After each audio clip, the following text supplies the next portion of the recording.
우리 이 시간에 인사를 좀 나누겠습니다. 오늘 인사는 이렇게 합니다. 옆에 있는 분에게 하나님이 당신과 함께 하시기를, 그렇게 인사하시고, 인사를 받으신 분은 그 다음에 이렇게 인사합니다.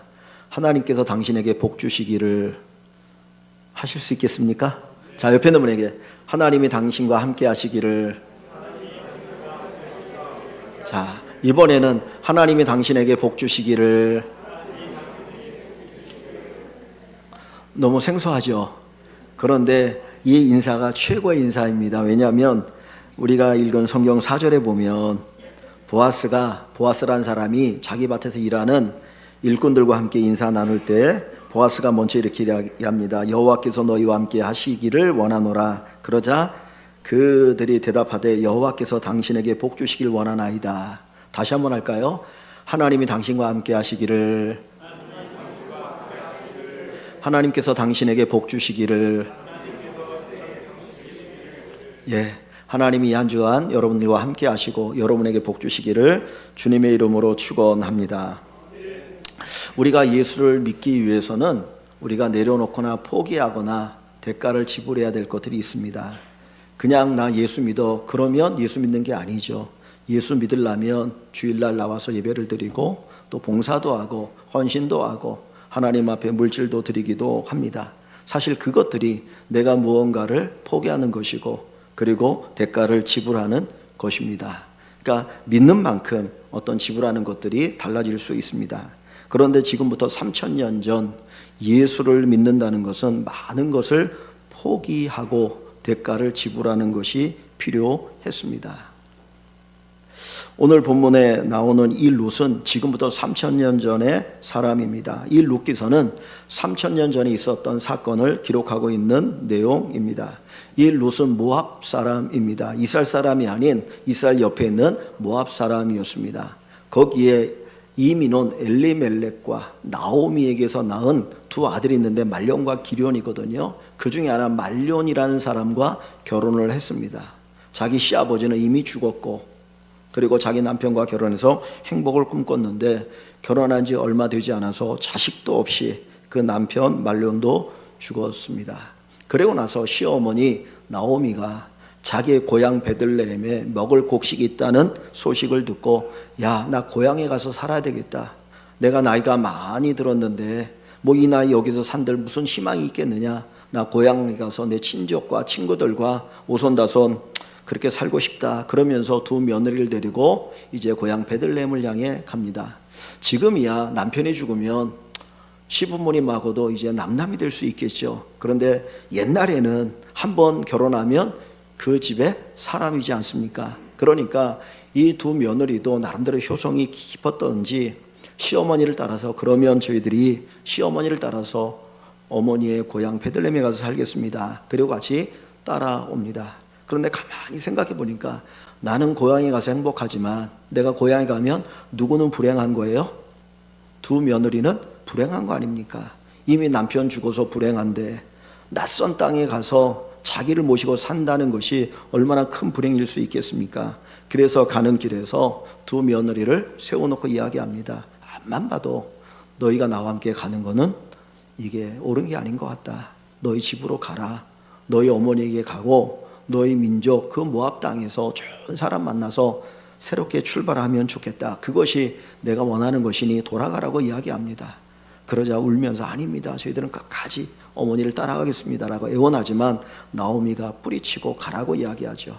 그때 오르바는 자기의 집으로 돌아갑니다. 그런데 이 룻은 포기하지 않았어요. 그러면서 이렇게 얘기합니다.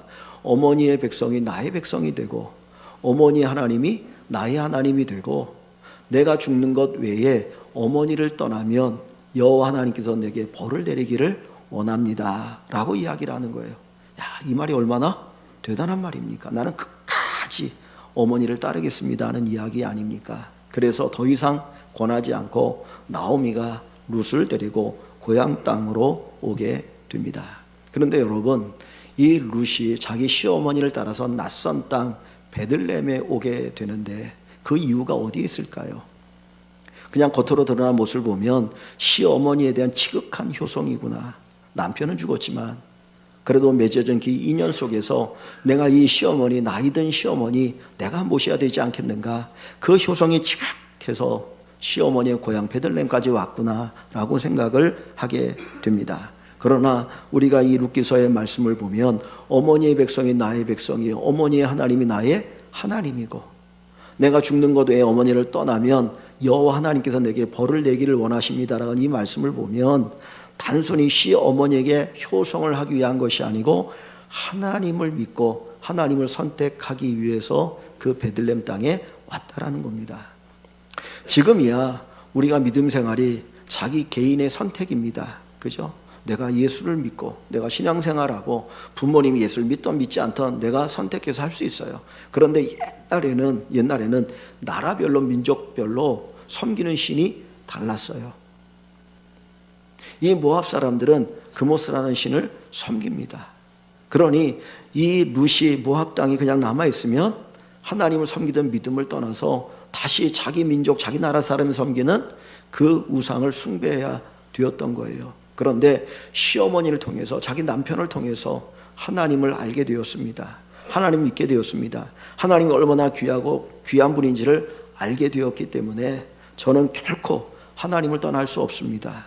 하나님을 저는 믿기로 작정했기 때문에 하나님을 믿기 위해서 어머니를 따라 그 이스라엘 땅 베들레헴에 가겠습니다. 그것이 바로 이 룻의 선택이었습니다. 하나님을 선택한다라고 하는 것, 믿음의 선택은 무엇입니까? 하나님을 섬기기 위해서 무언가를 포기해야 합니다. 무언가를 내려놓아야 합니다. 이 룻은 어찌면 여인의 행복을 포기한 거예요. 그가 모압 땅에 그냥 남아 있었다면 자기 어머니의 집에서 알콩달콩 살면서 좋은 남자 만나서 다시 결혼해서 행복한 인생을 펼쳐나갈 수 있잖아요. 그런데 이 룻이 예루살렘으로 오게 되어지며 아주 낯선 땅 아닙니까? 처음 보는 사람들, 문화도 다르고 감정도 다르고 때로는 언어까지 다르는 그 상황 속에서 살아야 되었습니다. 보장되어 있는 거 아무것도 없어요. 먹고 사는 문제부터 시작해서 막막하게 되어집니다. 그럼에도 불구하고 이 룻이 베들레헴으로 온다는 거예요. 여러분, 우리나라에 결혼해서 이 땅에 들어온 이주민들이 얼마나 많이 있습니까? 베트남에서, 캄보디아에서, 태국에서, 미얀마에서, 필리핀에서 그 결혼해서 온 이주민 여성들이 많이 있지 않습니까? 너무나 가난하니까 먹고 살 게 없으니까 결혼해서 내 동생들이라도 내 부모라도 잘 살았으면 좋겠다 그래가지고 사진 한 장 보고 온 여인들이 지금도 이 땅에 있거든요. 그 사람들이 얼마나 낯설었겠습니까? 말도 안 통해, 문화도 달라, 그리고 시어머니와의 관계 속에서, 남편과의 관계 속에서 이래서 얼마나 힘들겠습니까? 그런데 그 일이 이미 3000년 전에 이 룻에게 있었던 거예요. 룻은 남편도 없어요. 그냥 시어머니 하나 따라서 베들레헴으로 오게 됩니다. 그런데 룻이 이와 같은 선택을 하는 근본적인 이유가 어디에 있습니까? 그것은 바로 하나님을 믿기 위함이었어요. 내가 하나님을 믿기 위해서, 하나님을 선택하기 위해서 그는 다른 것들을 내려놓았고 고통을 감수해야 했습니다. 왜냐하면 하나님만이 참신이고 하나님을 믿어야 구원을 얻고 그의 백성, 그의 자녀가 되기 때문입니다. 예수님께서도 예수님을 믿는 것에 대해서 많은 대가를 지불해야 한다는 것을 말씀하십니다. 어떤 사람이 건물을 지을 때에 나 건물을 짓고 싶은데 건물 지어야지, 그리고 건물 짓는 사람이 없다라는 거예요. 건물을 지을 때는 반드시 뭘 생각하냐면 이 건물을 지으려면 돈이 얼마나 들까, 돈이 얼마나 있어야 되나, 그거 먼저 생각한다는 거죠. 그리고 나서 내가 가지고 있는 돈이 충분히 이 건물을 지을 수 있는지를 보고 건물 짓기를 시작하지, 그거 계산하지 않고 건물 짓다가 돈 없네? 이거 못 짓겠네? 그리고 포기하는 사람은 가장 어리석은 사람이라는 겁니다. 또 하나 예수님께서 하신 말씀이 있어요. 어떤 나라의 군대가 쳐들어오는데 저기 이만의 군사가 우리나라를 쳐들어오는 거예요. 제가 왕입니다. 근데 우리에게는 군사가 10,000명밖에 없어요. 그러면 무조건 나가 싸워. 그러면 어리석은 왕이죠. 어떻게 됩니까? 우리가 가지고 있는 군사가 10,000명인데 이 10,000명의 군사가 저 20,000과 싸울 수 있는 그런 힘이 있는가, 능력이 있는가, 그걸 생각해 보는 거죠. 이길 수 있다고 하면 싸우는 거고, 아무래도 안 되겠다고 하면 어떻게 됩니까? 파친해야죠. 야, 우리에게 힘이 없으니까 타협하자. 우리가 뭐 바쳐야 되냐? 뭐 하냐? 이래서 끝내야 된다는 거예요. 뭘 주님이 말씀하냐면 예수를 믿을 때도 마찬가지라는 거예요. 그냥 예수 믿는 것이 아니라 내가 예수를 믿을 때 예수를 믿어야 함으로, 예수를 믿음으로 말미암아 내가 포기해야 될 건 뭐냐? 내가 내려낼 건이 뭐냐? 내가 대가를 지불해야 될 건 무엇이냐? 그것들을 생각하고 예수를 믿으라고 말씀하고 있습니다. 아브라함은 믿음의 조상입니다. 그런데 그가 처음 하나님 믿게 되어진 그 사건이 어떤 사건입니까? 오늘 하나님께서 아브라함에게 찾아오셔서 말씀하시죠. 아브라함아, 너는 너의 고향과 친척과 아버지의 집을 떠나서 내가 너에게 지시하는 땅으로 가라고 말씀하셔요. 정말 그 아브라함이 하나님 믿기 위해서는 자기 고향을 떠나댔습니다. 친척을 떠나댔습니다. 친구를 떠나댔습니다. 무엇보다도 부모를 떠나야 되었어요. 그리고는 한 번도 가보지 않은 낯선 땅, 어딘지도 모르는 그곳을 향해 가는 그 대가를 지불해야 됐던 것이 아브라함입니다. 우리가 예수를 믿는 것은, 주님을 믿는 것은 대가를 지불하는 것이 필요합니다. 지난 주간에 교회가 공동회를 통해서 집사, 권사, 임직 후보자를 선출했습니다. 7분의 집사 후보자, 8분의 권사 후보자를 선출했습니다. 정말 좋은 집사, 권사님들이 되기를 소망합니다. 그분들로 인해서 교회가 더욱더 아름다워지고 복되기를 소망합니다. 그런데 좋은 집사가 되기 위해서, 좋은 권사가 되기 위해서는 내가 포기해야 될 것이 필요합니다. 내가 지불해야 될 대가가 있습니다. 그 어떤 것도 포기하지 않고 어떤 것도 대가를 지불하지 않고는 좋은 직분자가 될 수가 없다라는 거예요. 이 룻은 하나님을 믿기 위해서 자기의 고향을 떠납니다. 아버지의 집을 떠납니다. 그리고는 시어머니를 따라서 그가 베들레헴으로 오게 됩니다. 이런 룻의 이야기가 베들레헴 동네에 쫙 퍼지게 되었습니다. 야, 나오미가 돌아왔는데 과부된 며느리를 데리고 돌아왔어. 그런데 그 여자가 룻이야, 모함 여인이야. 야, 대단하네. 어떻게 시어머니를 따라왔지? 남편도 없는데. 그러면서 얘기 소문들이 쫙 퍼지면서 사람들이 룻에 대해서 주의하게 됩니다. 오늘 본문 여기 10절 말씀 한번 보십시오. 여기 보면 이런 소문이 퍼져서 보아스라는 사람이 룻에게 이렇게 얘기합니다. 룻이 엎드려 얼굴을 땅에 대고 말하며 그에게 이르되 나는 이방 여인이거늘 당신이 어찌하여 내게 은혜를 베푸시며 나를 돌보시나이까? 그러자 보아스가 말합니다. 그에게 대답하여 이르되 내 남편이 죽은 후로 내가 시어머니에게 행한 모든 것과 내 부모와 고국을 떠나 전에 알지 못하던 백성에게로 온 일이 내게 분명히 알려졌느니라. 그리고 많은 사람들이 이 룻의 선택에 대해서 야, 대단하다라고 칭찬을 하고 존경스럽게 이야기를 하는 것을 볼 수가 있습니다. 하나님을 선택하는 것은 나머지를 포기하는 것입니다. 내가 하나님을 믿고 하나님을 선택하기 위해서는 그 무언가를 포기해야 합니다. 여러 개 가운데 하나를 선택해라. 그 이야기는 하나를 선택한다는 것은 거꾸로 뒤집으면 나머지를 포기하는 거죠. 그렇지 않습니까? 내가 나머지를 포기하지 않고는 선택할 수 없는 거예요. 그래서 어린 아이들이 이제 가게 앞에 가서 먹을 거를 쫙 골라, 하나 골라, 사줄 때 하나 골라 그러면 애들이 머뭇머뭇거려요. 요것도 좋고 요것도 좋고 요것도 먹고 싶고 요것도 먹고 싶어서 선택하지 못하는 거예요. 근데 하나를 딱 선택하면 나머지는 다 어떻게 됩니까? 포기해야 되는 거예요. 우리가 하나님을 믿는다고 하는 것은 그 하나님을 선택하는 순간 내가 포기할 것들을 포기해야 되는 겁니다. 어느 한 남자가 한 여자를 선택해서 결혼했습니다. 결혼하고 났는데 내가 다른 여자를 포기할 수가 없어요. 그래서 다른 여자들과 관계를 갖습니다. 그러면 그걸 뭐라고 말합니까? 간음이라고 얘기하죠. 하나님을 선택한다는 것은 다른 것을 포기하는 것과 같다는 것이고 많은 대가를 지불하는 것과 같은 것입니다.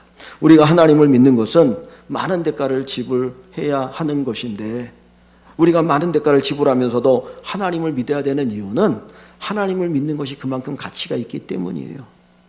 여러분들이 이 자리에 나와서 예배를 드립니다. 제가 목사로서 평생을 살아갑니다.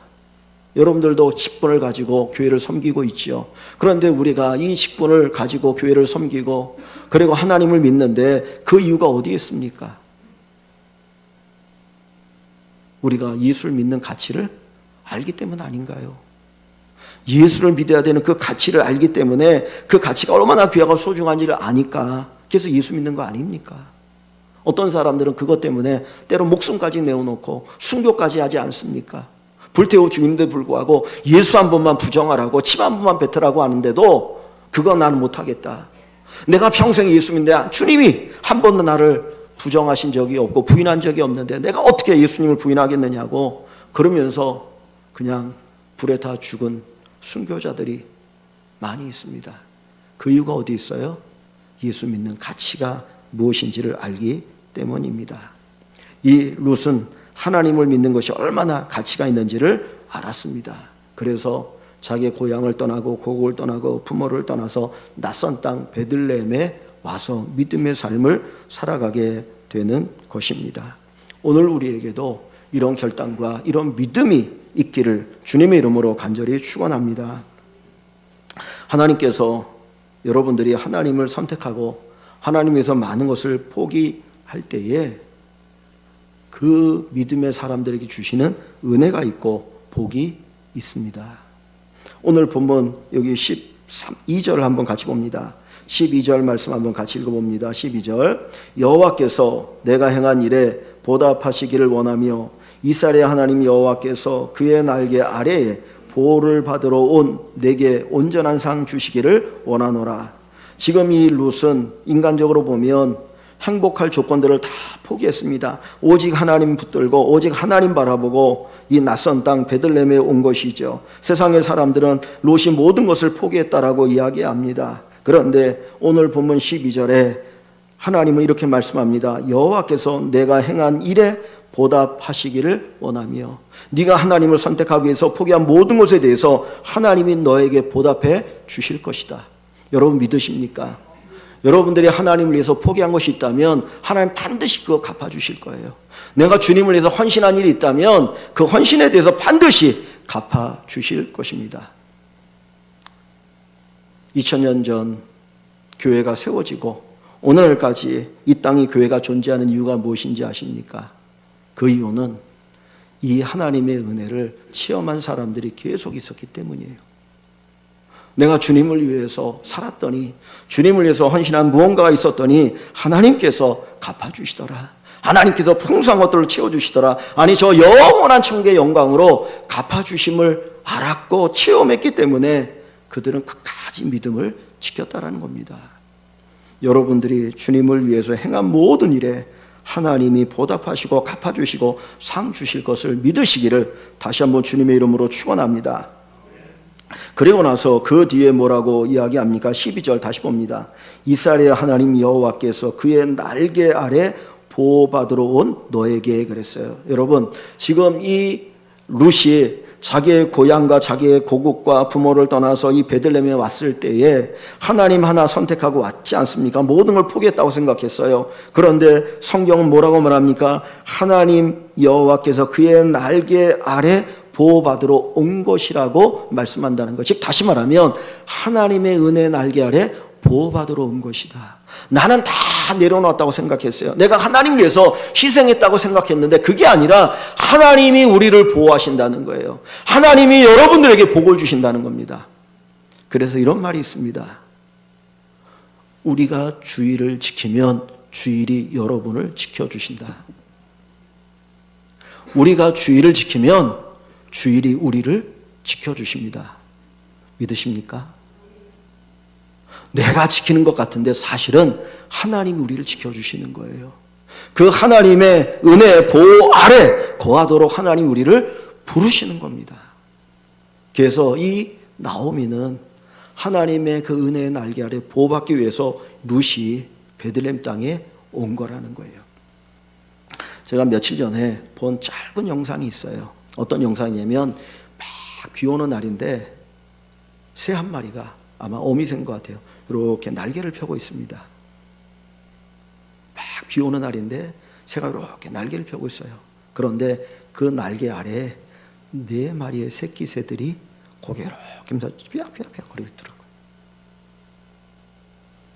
막 비가 오는데 그 비로부터 새끼들을 보호하기 위해서 어미가 이렇게 날개를 펴고 있어요. 근데 그 새끼들을 보니 아직 깃털이 나지 않는 이 솜털이 있는 새끼들인 거예요. 그러니까 비를 맞으면 얼마나 그 새끼들이 죽겠습니까? 그러니 비가 계속 오니까 어미가 이렇게 날개를 펴고 계속해서 그 새끼를 보호하고 있는 거예요. 여러분, 새끼에게서 가장 안전한 곳이 어딘가요? 어미의 날개 아래 아닙니까?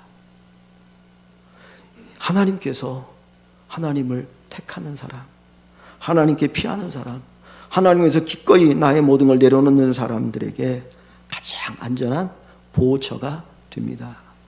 하나님께서 여러분의 삶을 보호해 주실 것입니다. 내가 하나님을 선택하고 하나님을 찾고 하나님을 갈망하고 하나님께서 무언가 내려놓는 것이 있을 때에 하나님께서는 우리의 보호자가 되시고 우리를 안전하게 지켜주실 줄 믿습니다. 여러분, 한국 사람만큼 자기 자녀에게 애틋한 그런 나라가 없는 것 같아요. 예전에 한 아이를 낳아서 대학까지 보냈는데 2억이 들었다고 합니다. 언젠가 제가 설교도 한번 그 얘기를 한 적이 있어요. 근데 지금은 그거보다 훨씬 더 많은 돈이 드는 것 같아요. 그러니까 많은 사람들이 어떻게 합니까? 나 자식 안 낳고 살겠다. 그 돈 갖고 내 인생 즐기며 살겠다. 그런데 그렇게 내가 2억, 3억을 들여서 기르는 그 아이도 내 마음대로 그를 기를 수 없어요. 부모가 쫓아다닐 수 없잖아요. 누가 보호해줘야 됩니까? 누가 길러줘야 됩니까? 하나님 보호하고 하나님이 길러주셔야 돼요. 하나님 보호하지 않으면 내가 그렇게 모든 거 투자해가지고 기른 그 자식이 나중에 불효합니다. 부모 외면합니다. 내 힘으로 자랐다고 생각합니다. 짝사랑만 하다가 끝나는 인생이 됩니다. 하나님께서 보호하신다고 말씀하셔요. 그의 날개 아래 보호하신다. 그리고 다시 12절 그 뒷부분을 보면 너에게 온전한 상 주시기를 원하노라. 너에게 상 주시기를 원한다. 하나님께서 우리가 수고한 것에 대해서 상 주십니다. 그래서 바울 사도가 나의 달려갈 길과 나의 믿음을 지켰으니 이제 후로는 나에게 하늘의 영광, 하늘의 면류관이 있다라고 이야기하지 않습니까? 하나님 반드시 우리 모두에게 상 주실 줄 믿습니다. 사랑하는 성도 여러분, 우리의 믿음이 취미 생활의 믿음이 되지 않았으면 좋겠어요. 하나님께서 우리를 위해서 자기 자신을 내어주시지 않았습니까? 생명을 주시지 않았습니까? 우리도 하나님 앞에 그런 믿음을 가지고 정말 주님을 위해서 뭔가를 포기하고 대가를 지불하고 주님을 따르는 신실한 믿음이 되어서 오늘 12절에 말씀하는 것처럼 하나님이 보답해 주시고 하나님의 은혜 날개 아래 우리를 보호하시고 우리에게 온전한 상 주시는 귀한 축복을 풍성히 누리기를 주님의 이름으로 간절히 축원합니다. 오늘 우리가 읽은 이 룻기 2장은 하나님께서 보호해 주시고 상 주시는 과정이 잘 기록되어 있습니다. 이 룻은 하나님을 믿기 위해서 나오미를 따라 이 낯선 땅 베들레헴에 왔습니다.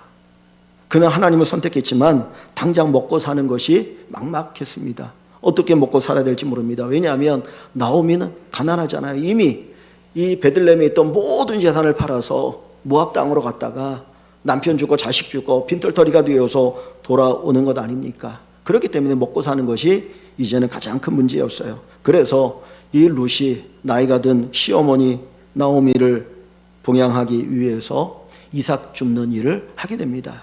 마침 돌아올 때가 추수 때였습니다. 근데 이스라엘에는 하나님의 율법으로 이런 일이 있어요. 뭐냐면 추수할 때에 이 일꾼들이 이제 낫으로 곡식을 베는데 그때 나달들이 이렇게 떨어지지 않습니까? 그러면 그거는 그냥 놔두게 하는 거예요. 왜냐하면 가난한 사람들, 농사를 짓지 못하는 가난한 사람들이 그 나달을 주워다가 자기의 곡식을 삶게 하는 법이 있었어요. 그래서 이 룻이 그 법을 따라서 이제 어머니에게 음식을 대접하기 위해서 어머니, 제가 오늘은 밭에 나가서 곡식을 주워 오겠습니다. 그래 수고 좀 해줘라. 그리고는 이제 밭에 나갑니다. 이 룻이 곡식을 주어야 되는데 앞에 보니까 이제 밭들이 여럿 있어요. 어느 밭에 가서 내가 곡식을 주어야 할까? 근데 여러분 생각해 보십시오. 우리가 1장에 보면 이 엘리멜렉이 베들레헴을 떠나서 이 모압 땅에 가서 몇 년을 살았습니까? 몇 년 동안 거기 살다가 온 거죠? 10년이에요, 10년. 10년 동안 기근이 들었어요. 먹을 게 없었어요. 그런데 남편 죽고 두 아들 죽고 나서 10년이 지나갈 때에 이 베들레헴에 이제 곡식이 들었다. 풍년이 되어서 곡식이 생겼다는 이야기를 듣고 돌아온 겁니다. 그런데 보세요. 10년 동안 기근이 들었었는데 올 한 해 풍년이 들었다고 해서 내년에 또 풍년 든다는 보장이 없잖아요. 그러면 율법에는 가난한 자들을 위해서 그 땅에 떨어진 곡식을 그냥 놔두어서 죽어가게 하라고 하지만은 이 주인 입장에서는 그것마저도 자기가 어떻게든지 주어가고 싶은 생각이 있는 거 아니겠습니까? 그런 상황 속에서 이 룻이 하나님 앞에 기도합니다. 하나님, 제가 어느 밭에 가서 곡식을 주어야 할까요? 제가 어느 밭에 가서 곡식을 주어야 그래도 곡식을 주어다가 제 어머니에게 식사를 대접할 수 있을까요? 하나님 인도해 주십시오. 그리고 기도하고 이제 어느 한 밭에 갔습니다. 그런데 여기 3절을 보십시오. 그 밭이 어느 밭입니까? 3절 말씀은 같이 읽어봅니다. 3절에 같이 볼게요. 룻이 가서 베는 자를 따라 밭에서 이삭을 줍는데 우연히 엘리멜렉의 친족 보아스에게 속한 밭에 이르렀더라. 자, 누구의 밭에 가게 되었다고요? 보아스라는 사람 밭에 가서 이삭을 줍게 되었다라고 이야기합니다. 이 보아스와의 만남이 이루어진 사건입니다. 자, 4절을 봅니다. 4절을 보시면 그때 4절에 뭐라고 말합니까? 마침 보아스가 베들레헴에서부터 와서 베는 자들에게 이르되라고 이야기해요. 그 주인이 그때 마침 밭에 왔다는 거예요. 이 보아스가 주인이기 때문에 밭에서 매일같이 일하는 게 아니었어요. 자기도 뭐 다른 거 하고 뭐 그러다가 어느 날 갑자기 야, 내가 밭에 가서 한번 이 사람들이 어떻게 잘 추수하고 있는지 한번 볼까? 그러고 왔는데 그때 누가 거기에 와 있던 거예요? 룻이 와 있던 거예요. 그래서 보아스와 룻의 만남이 여기서 이루어집니다. 그런데 3절에 보면 성경에 뭐라고 말하냐면 우연히 보아스의 밭에 이르렀다 그랬는데 여기는 우리가 볼 때는 우연인데 하나님의 눈에는 필연이에요. 여러분, 하나님이 온 세상을 다스리지 않습니까? 하나님이 다스리기 때문에 우연이 있나요, 없나요? 우연이 있어요, 없어요? 없어요. 우연이란 없어요. 우리 만남은 우연이 아니야. 그죠? 우연이 아니에요. 우연이 없어요. 하나님께서 이 룻과 보아스를 만나게 해주시는 거예요. 룻에게는 은혜가 필요했어요. 이 땅에 살기 위해서는 먹고 사는 문제가 가장 먼저 해결돼야 되는데 그 문제를 해결받기 위해서는 누군가의 도움이 필요했습니다. 그런데 누구를 통해서 하나님이 도와주길 원하셔요? 보아스라는 사람을 통해서 도와주기를 원하셔요. 그래서 하나님의 때에 하나님께서 룻과 보아스를 만나게 하시는 것입니다. 여러분, 세상에 우연은 없습니다. 하나님께서 하나님의 때에 하나님의 방법으로 하나님이 먹이고 입히시고 우리를 인도하여 주십니다. 믿으시기를 주님의 이름으로 축원합니다. 이 보아스가 어떤 사람입니까? 여러분 1절 한번 같이 봅니다. 1절 말씀에 보면 보아스에 대해서 이렇게 얘기합니다. 1절 한번 보세요. 나오미의 남편 엘리멜렉의 친족으로 유력한 자가 있으니 그의 이름은 보아스더라. 이 밭의 주인 보아스에 대해서 이야기하는데 그 보아스를 유력한 자라고 얘기해요. 유력한 자. 이 말을 다르게 표현하면 유지라고 얘기할 수 있어요. 유지. 그 동네의 유지, 그 지역의 유지. 보통 우리가 유지라고 하는 사람은 어떤 사람이에요? 경제적으로도 넉넉하고 영향력 있는 사람이잖아요. 그죠? 인품도 뛰어나고 그리고 사람들에게 인정받는 사람을 유지라고 이야기합니다. 지금 이 보아스가 들어간 그 밭은 룻이 들어간 그 밭은 보아스의 밭인데 보아스는 그 동네의 유력한 자 유지였어요. 그 보아스의 밭에 들어가서 그가 거기에서 이 곡식을 줍는 일을 하면서 하나님의 은혜를 경험하게 됩니다. 그런데 여러분, 유력한 자일 뿐만 아니라 그를 가리켜 뭐라고 말하냐? 20절 한번 가보세요. 20절 한번 보겠습니다. 10절에 가보면 그를 향하여 이렇게 표현합니다. 나오미가 자기 며느리에게 이르되 그가 여호와께로부터 온 복받기를 원하노라. 그가 살아있는 자와 죽은 자의 은혜 베풀기를 그치지 아니하였도다. 보아스에 대한 칭찬을 이야기하는 거예요. 보아스에 대해서 하고, 나오미가 또 그에게 이르되 그 사람 보아스는 우리와 가까우니, 우리 뭐 하는 사람이라고요? 기업을 물을 자 중에 하나이니라. 기업을 물을 자 중에 하나이니라. 여러분, 성경에 기업을 물을 자 한번 줄을 쳐보십시오. 룻기서에서 가장 중요한 단어가 이 단어입니다. 기업 물을 자. 기업 물을 자. 기업을 물을 자라는 말은 두 가지 의미가 있어요. 다 같은 얘기인데, 첫 번째 뭐냐면, 지금 엘리멜렉이 가난하잖아요. 다 팔았잖아요. 그럼 엘리멜렉은 재산이 있습니까? 없습니까? 없어요. 형제 가운데 아니면 가장 가까운 친척 가운데 가난하고 먹고 살기 위해서 집도 팔고 논도 팔고 밭도 팔고 그래가지고 아무것도 없는 사람이 있을 경우, 이 기업 물을 자는 그 밭을 사고 집을 사서 그 사람에게 돌려줄 의무가 있는 사람이에요. 우리는 형제 중에도 그렇게 안 하죠. 그죠? 우리 형제 중에도 그렇게 안 해요. 그런데 성경의 법은 너의 형제 가운데 가난해서 부모에게 물려받은 밭을 팔거나 집을 팔아서 아무것도 없으면 네가 가서 그거 사주라는 거예요. 돈이 있으니까. 요게 뭐라고요? 기업 물을 자예요. 또 하나, 두 번째 기업 물을 자의 책이 뭐냐면, 자기 형제가, 이제 형제일 경우 자기 형제가 결혼했는데 자식을 낳지 않고 죽었어요. 그러면 대가 끊어지잖아요. 그러면 결혼하지 않은 동생이 그 형의 형수를 취해서 결혼해서 자식을, 첫 아들을 낳으면 형의 이름으로 대를 이어주는 거예요. 제가 이거는 지난번에 말씀드렸죠. 이걸 기업 물을 자라고 얘기해요. 그런데 그 역할을 할 사람이 누구라는 겁니까? 보아스라는 거예요. 하나님께서 보아스를 룻과 만나게 하셔요. 이 룻에게 있어서 이 문제, 자기가 먹고 사는 문제와 그 과부가 되고 되가 없는 그 모든 문제를 해결할 수 있는 사람은 오직 하나, 이 기업 물을 자인 보아스가 되어집니다. 그런데 하나님께서 이 보아스를 룻과 만나게 하셔서 그 가운데 하나님께서 그의 문제를 해결해 주시는 거예요. 여러분, 룻은 자기가 하나님 위해서, 하나님 선택하기 위해서 모든 걸 포기했다고 생각했어요. 그런데 하나님께서 그에게 오히려 더 큰 은혜를 주시고 그의 인생의 문제를 해결해 주시는 놀라운 축복을 주고 계시는 것을 볼 수가 있습니다. 이 보아스가 기업 물을 자라고 하는 역할을 해야 될 사람이지만 그가 원하지 않으면 안 해도 되었어요. 인격이나 성품이, 믿음이 없어서 나는 내게 손해가 되는지는 못해, 나는 안 할 거야, 그러면 안 되는 거예요.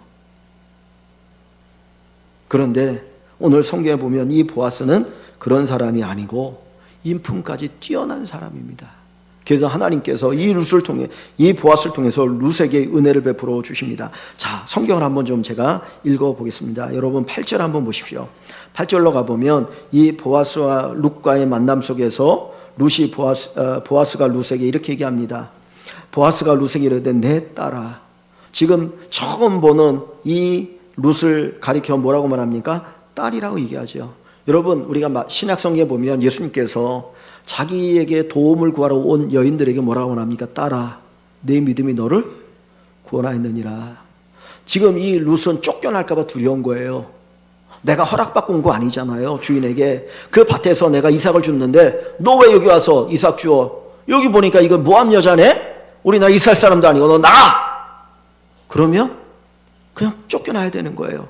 그러니까 주인이 왔을 때 얼마나 두려웠겠습니까? 혹시나 쫓겨나면 어떡하지? 그런데 보아스가 와가지고 룻을 딱 보면서 첫 마디가 딸아.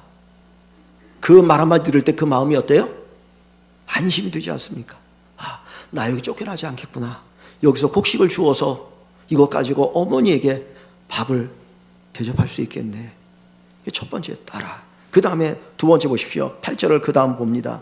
이삭을 주우러 다른 밭으로 가지 말며 여기서 떠나지 말고 나의 소녀들과 함께 있으라. 어디에서? 여기에서 이삭을 주우라는 거예요. 여기 두 번째 배려죠. 자, 그 다음 9절을 봅니다. 그들이 베는 밭을 보고 그들을 따르라. 내가 그 소년들에게 명령하여 너를 건드리지 말라 하였느니라. 보니까 이삭을 베는 남자들이 있고요, 이삭을 줍는 여자들이 있었어요. 근데 이 남자들이 짓궂잖아요. 처음 보는 여자하고 모압에서 온 여자 얼마나 무시하겠습니까? 그러면 어떻게 하겠어요? 짓궂은 짓을 할 수 있거든요. 툭툭 건드려 성희롱할 수 있고. 그때 보아스가 어떻게 합니까? 그 남자들에게, 이 룻에게 건드리지 말라 그러면서 룻을 위해서 보호하는 역할을 합니다. 자, 그 다음에 보십시오. 그 9절 뒤에 목이 마르거든 그릇에 가서 소년들이 길어온 것을 마실지니라. 목 마르면 물 마시라는 거예요. 일하다 보면 목이 마르죠. 근데 이게 왜 배려가 됩니까? 여러분, 창세기 보면 아브라함이 자기 아들 이삭을 위해서 며느리를 구하지 않습니까? 그죠? 며느리를 구할 때 자기 집에 있는 하인을 보내요. 보내가지고 엘리멜을 보내가지고 저 하란에 가서 며느리를 구해와라. 근데 이 엘리멜렉이 거기 가서 하나님 앞에 기도하면서, 하나님, 이삭의 며느리감은 이런 사람인 줄 제가 믿겠습니다. 이런 사람 만나면 제가 하나님 예비하신 사람인 줄 알겠습니다. 그러고 하나님 앞에 기도해요. 그 내용이 뭔지 아세요? 우물가에 딱 있어요. 그러면서 거기 오는 여자에게 나에게 물을 좀 달라. 그러니까 물 주는 것 자체가 되다는 거예요. 물 좀 달라 그랬는데, 자기의 물도 주고 낙타에게 마실 물도 주는 여자면 하나님 예비하신 여자인 줄 알겠습니다 라는 이야기예요. 그에게 물을 기르는 것이 얼마나 힘든가 하는 것을 보여주는 거예요.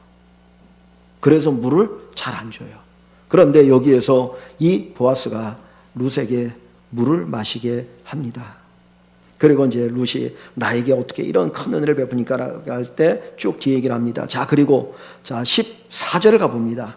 14절에 가보면 다섯 번째 베푼 은혜가 있어요. 식사할 때에 보아스가 룻에게 이르되 이리로 와서 떡을 먹으라. 식사를 함께 하게 합니다. 여러분, 보통 사람 같으면 집에 가서 밥 먹고 오게 하지 같이 식사하게 합니까?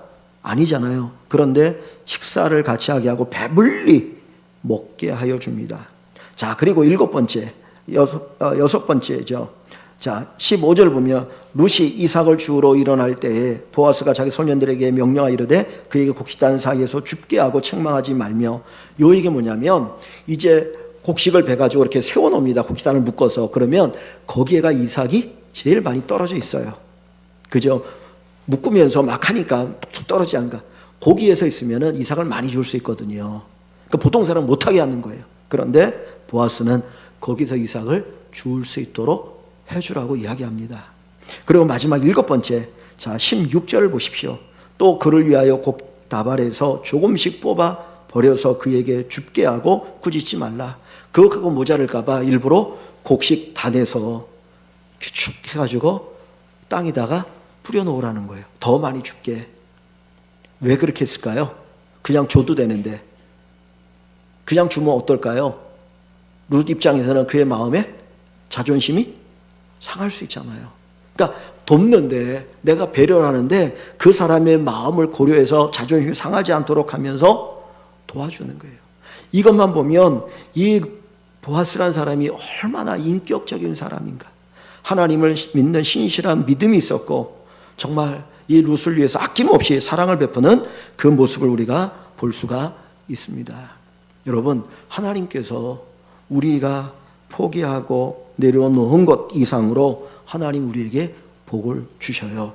그런데 다 여기 보시면 17절을 한번 보겠습니다. 17절에 룻이 하루 동안 그 이삭을 주었어요. 이삭을 주었는데, 여러분, 하루 동안 아침부터 나가서 저녁까지 이삭을 주었습니다. 그랬더니 보리가 한 에바쯤 되었더라 그랬어요. 한 에바를 주었다 그랬습니다. 여러분, 계속 이렇게 주우면 한 얼마나 주울 수 있을까요?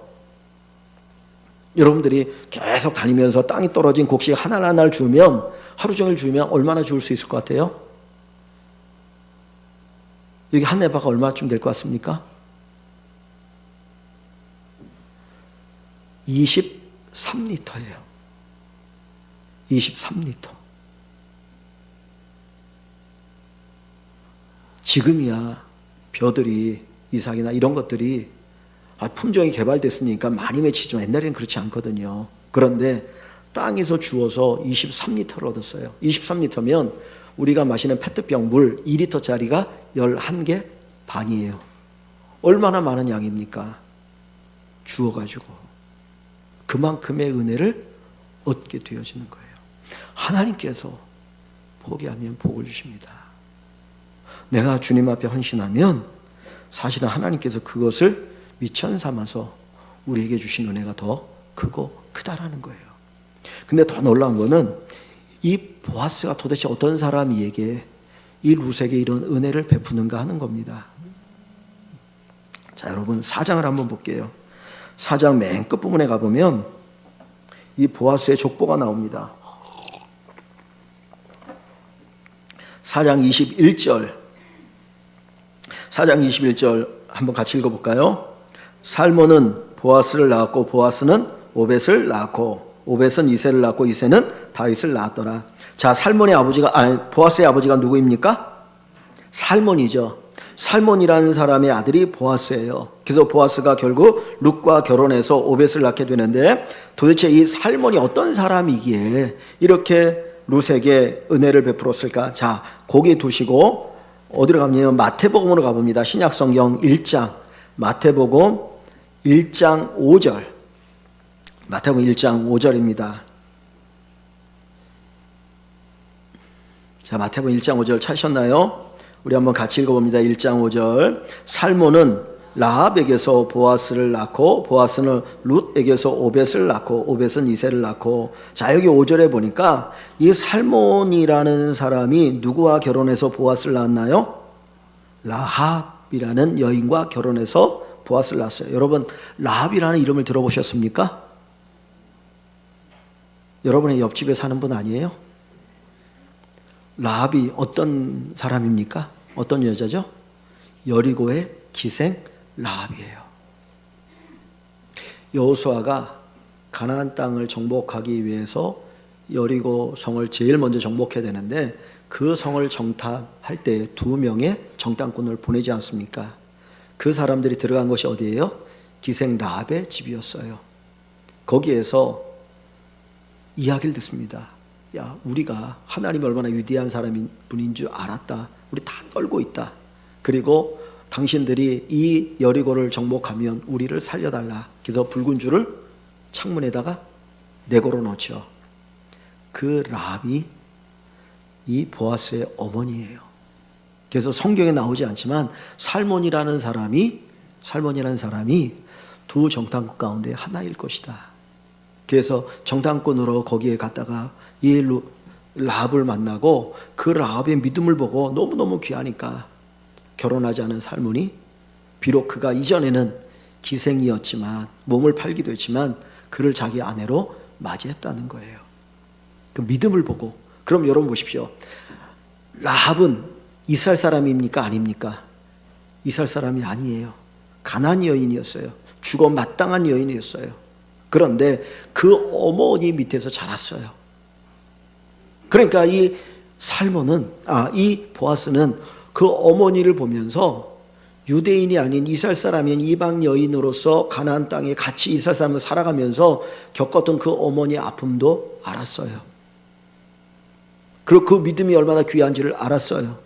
그 어머니의 믿음의 신실함을 보았어요. 그러면서 이 룻에 대한 이야기를 들었을 때 남 얘기 같지 않은 거예요. 마치 자기 어머니 얘기 같은 그 모습인 거죠. 하나님을 섬기기 위해서 모든 걸 내려놓았던 그 어머니 라합과 같은 그 믿음을 가진 이 룻을 보면서 마음이 가는 것이었고, 그리고 그를 위해서 아낌없이 은혜를 베풀게 되는 것입니다. 그래서 결국은 이제 결혼하여서 가정을 이루게 되어지죠. 여러분, 우리가 주님을 위해서 살아가면 하나님은 우리를 위해서 살아가십니다. 우리를 위해서 아낌없이 주님의 사랑을 베풀어 주십니다. 우리가 하나님께 드리고 섬기고 헌신하면 그 모든 것이 축복의 씨앗이 되어서 30배, 60배, 100배의 열매를 맺게 될 줄 믿습니다.